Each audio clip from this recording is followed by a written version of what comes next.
Gente, a gente começa a falar sobre o presidente Jair Bolsonaro, que cometeu hoje, que promoveu hoje aqui em Presidente Prudente, no interior de São Paulo, um ato com apoiadores, e ele voltou a repetir o tom que usou no 7 de setembro, no qual não nomina os destinatários da mensagem, mas antes faz uma menção ao Supremo Tribunal Federal e diz para os apoiadores que, se ele for reeleito, ele vai puxar todo mundo, que ele entende que está fora, para dentro das 4 linhas da Constituição. Dá uma olhada. Espere acabar as eleições. Todos jogarão dentro das 4 linhas da Constituição.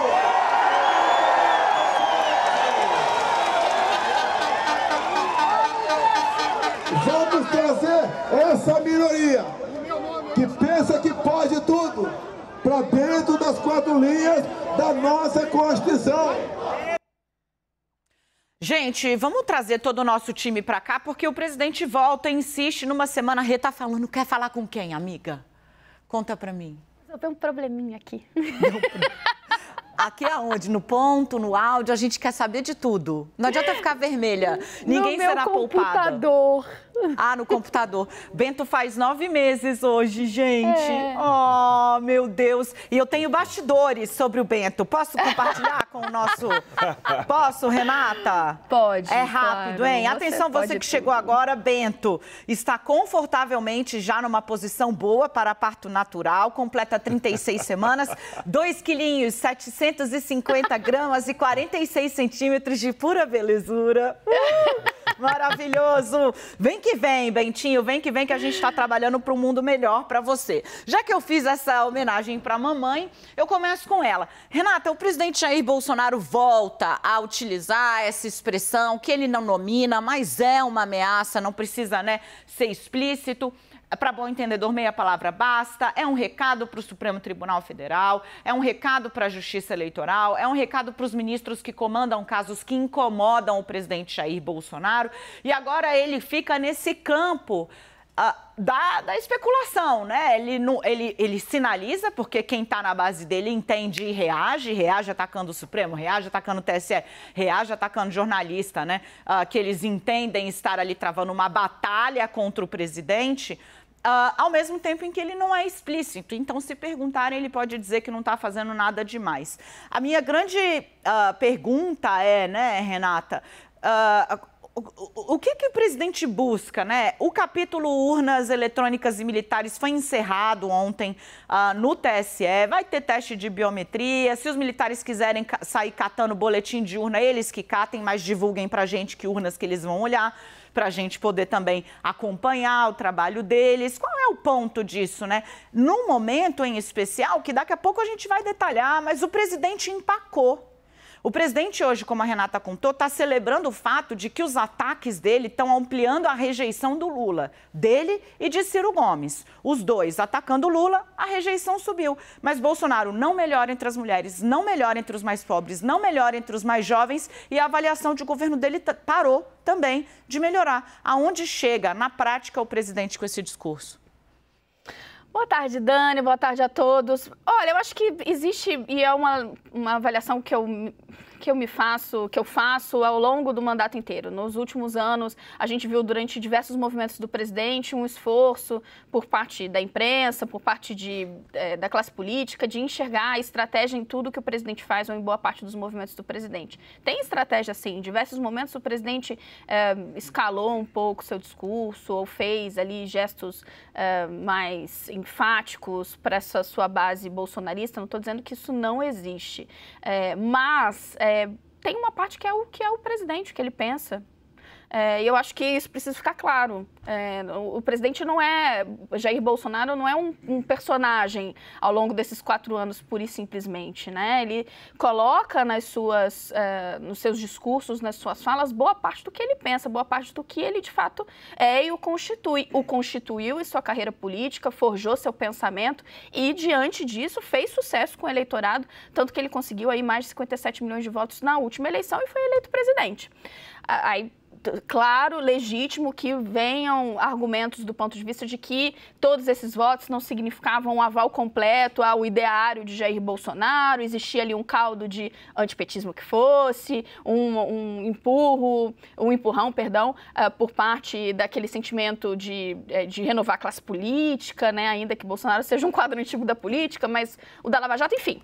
A eleição de 2018 ela está bem retratada. Acontece que o que o pensamento de Jair Bolsonaro, ele era cristalino na eleição passada. Ninguém pode dizer que não sabia o que Bolsonaro pensava, porque ele tinha uma longa estrada como parlamentar, como deputado, no qual ele se fez dizendo coisas que chocavam um grupo, mas que faziam com que uma minoria da população se sentisse representada e o elegesse mandato após mandato.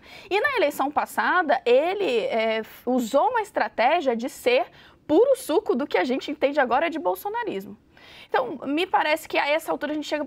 Mas o presidente está diante aí de um desafio enorme, que é sair da dianteira e ir atrás de Lula, que o tempo inteiro liderou. Ele precisa reduzir a sua rejeição.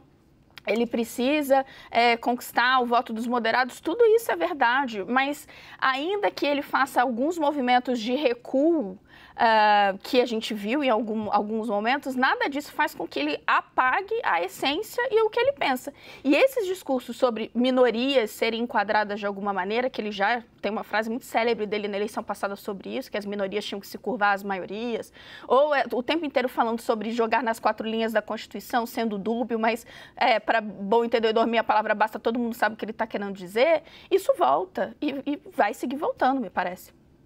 Deixa eu ouvir um pouco o Yuri Pita também a esse respeito. Yuri, enquanto você fala, eu vou registrando as imagens aqui da Simone Tebet, que está fazendo campanha. Ela visita uma unidade da ACD em Recife. Está aí na sua imagem, aí ao lado, a Simone Tebet fazendo campanha na ACD. O presidente Jair Bolsonaro, quando perto dos seus apoiadores, né, desse núcleo mais duro de apoio a Bolsonaro, e de novo, né, essa coisa só funciona na rede social, em quem fica vociferando todo tipo de inverdade sem qualquer tipo de reflexão. Bolsonaro é um líder de massas, sim. O Brasil tem 2 grandes líderes de massas e essas imagens que estão aqui ao lado provam isso. É Bolsonaro e Lula, são os 2 que conseguem levar grandes volumes de pessoas para as ruas. Então, isso é inquestionável. Agora, o presidente, sempre que está com esses apoiadores, resvala para esse discurso que mais assusta do que atrai votos, pelo menos segundo o que indicam as pesquisas, Yuri. Dani, boa tarde para você, Renata, Leandro, e para quem nos acompanha no 360. E, de fato, é um movimento contraditório no seguinte aspecto. A gente tem uma série de dados já testados por mais de um instituto de pesquisa que mostram que quando o presidente radicaliza o seu discurso, isso não se converte em votos. Quando ele conseguiu ter algum incremento ou a avaliação do governo vem mantendo uma trajetória de razoável melhora pelos aspectos econômicos, mas nessas questões da retórica, da política, da rejeição, tem muito mais a ver com a retórica do presidente, com quanto o seu discurso é ameaçador à democracia, ao funcionamento das instituições do país ou não, ou o quanto ele consegue ter uma roupagem mais conciliatória. Agora, só o fato de dizer que minorias precisam ser enquadradas é a prova cabal de que não compreende ou discorda de um dos preceitos mais elementares e fundamentais da democracia. A democracia é justamente o regime que permite que sejam respeitadas as minorias e, inclusive, que as minorias, aqueles que são derrotados numa eleição, porque são minoritários, perdem para quem é majoritário, tem uma perspectiva de volta ao poder. Quando se fala em enquadrar, em impor as 4 linhas da Constituição, com esse eufemismo que Bolsonaro usa para impor a sua própria vontade, mostra que tem uma leitura muito peculiar, para não dizer distorcida, do que é o funcionamento da democracia. E, no fundo, de novo, diante dos objetivos eleitorais, que é ter mais votos, é um movimento contraditório. Se isso anima, por um lado, a sua base de aliados e talvez hoje, nessa capacidade de mobilização de aliados, de eleitores mais aguerridos, talvez Bolsonaro esteja, inclusive, mais forte nesse aspecto do que o próprio ex-presidente Lula, dada a capacidade que o governo tem, que a máquina estatal tem, tem, que o aparato que tem dado sustentação aos 4 anos do governo Bolsonaro tem de mobilizar, seja nas redes sociais, seja nas ruas. E isso a esquerda tem ficado aquém já há algum tempo, inclusive desde que saiu do poder em 2016. Seja como for, no fundo, essa retórica do presidente, vou pegar do que a Renata falou, é a essência dele, é o que ele realmente acredita que está fazendo e que é a sua missão política. O quanto isso vai se converter em votos ou não, a tendência é que a gente percebe que isso não converte em novos votos. Converte, sim, em uma base mais aguerrida, mais mobilizada e, por vezes, mais impositiva das suas próprias opiniões e menos aberta a ouvir os outros. E aí tem um ponto, né, que é assim, como o presidente entende qualquer tipo de apuração como um ataque pessoal a ele, né? Tem uma coisa, isso eu eximo o presidente porque foi uma fala que tem nome e endereço, né? A Ana Cristina Bolsonaro, que está tentando ser deputada distrital lá em Brasília e que é alvo de uma investigação da Polícia Federal porque ela disse que morava de aluguel num imóvel que depois ela declarou ser dela, um imóvel de luxo em Brasília avaliado em mais de 3 milhões de reais, e ela tinha um salário de 6 mil reais, ou seja, né, renda incompatível com o imóvel, salário pago com nosso dinheiro, meu, seu que está em casa, porque ela trabalhava num gabinete de deputado em Brasília. Ela disse hoje que ela não deve explicação a ninguém sobre o imóvel. Deve? O dinheiro é público, ela quer ser servidora pública, quer ter mandato. É de família de deputado que está aí, de deputados, senadores e de um presidente da República que se elege há 30 anos. Ele só tem verba antes de dinheiro público, antes recebia soldo do Exército. É por isso que é importante entender. Mas tudo é visto pelo Bolsonaro e pela militância dele como um ataque pessoal. É como se o fato de ostentar o sobrenome Bolsonaro ou de estar próximo a Bolsonaro devesse servir como uma espécie de blindagem impenetrável a todo e qualquer tipo de órgão. Perde-se o senso do que é serviço público, né? Nesse sentido, é que o presidente se sente sempre ameaçado, tolhido, né, pelas instituições. Leandro.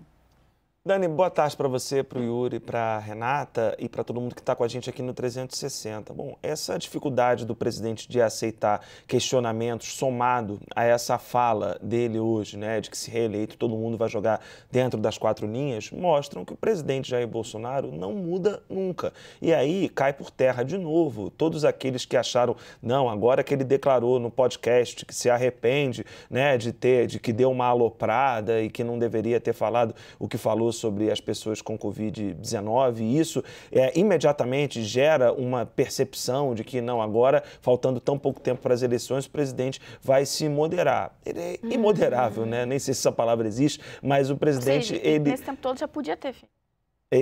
O presidente acaba sempre usando, né, os mesmos termos, se referindo a tratado dos assuntos da mesma maneira e, de fato, é como o presidente tem tocado o governo até aqui. Nessa questão dos imóveis, por exemplo, o presidente nunca deu nenhuma explicação para poder explicar o que recentemente o UOL, com a reportagem do Thiago Erdi e da Juliana Dalpiva, mostrou que a família Bolsonaro comprou 51 imóveis com o dinheiro vivo. Nós aqui da CNN, a gente não conseguiu confirmar essa apuração, mas é uma apuração de 7 meses dessa dupla de repórteres que rodou cartórios no Brasil inteiro para poder ter acesso a documentos que efetivamente comprovaram, documentos públicos que comprovaram que 51 imóveis foram ali comprados com dinheiro vivo. Então o presidente tem ainda o que explicar, a família do presidente tem o que se explicar e há uma necessidade também de que seja deixado de maneira mais clara o que são